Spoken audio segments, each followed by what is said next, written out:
প্রাকৃতিক দুর্যোগ সহ নানা কারণে অস্তিত্ব সংকটে পড়েছে নোয়াখালীর হাতিয়ার নিঝুম দ্বীপের হরিণ।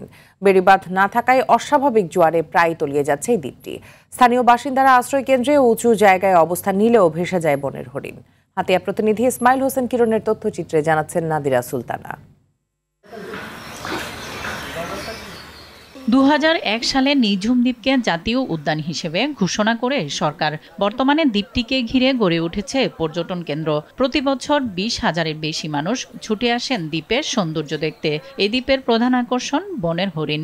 আর একটি শুমারি অনুযায়ী এই দ্বীপে প্রায় 20,000-এর মতো হরিণ রয়েছে, কিন্তু দুই যুগেও হরিণের জন্য নিরাপদ আবাসস্থল গড়ে তোলা হয়নি। এতে ঝড় জলোচ্ছ্বাস, খাদ্য সংকট সহ নানা কারণে হ্রাস পাচ্ছে দ্বীপের মায়াবী হরিণের সংখ্যা। জোয়ারের আধিক্যতা বেশি থাকে, তখন হরিণের আশ্রয়স্থলগুলা পানিতে নিমজ্জিত হয়ে যায়। যখন বড় বন্যা বা কাঁঠাল টাড়াল হইলে তখন পানি হরিণগুলা বাসি অন্য দেশে চলে যায়।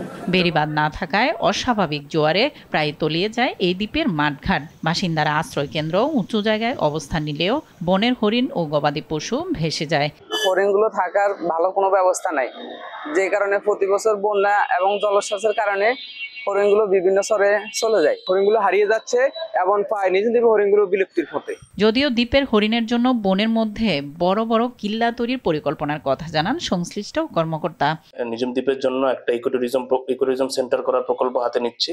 তার ফলে আশা করা যাচ্ছে যে হরিণের নিরাপদ আবাসস্থল একটা তৈরি করা সম্ভব হবে বলে আমরা আশা করছি। পর্যটনে অপার সম্ভাবনাময় নিঝুম দ্বীপের হরিণ রক্ষায় দ্রুত কার্যকর ব্যবস্থা নেওয়ার দাবি সবার। নাদিরা সুলতানা, RTV।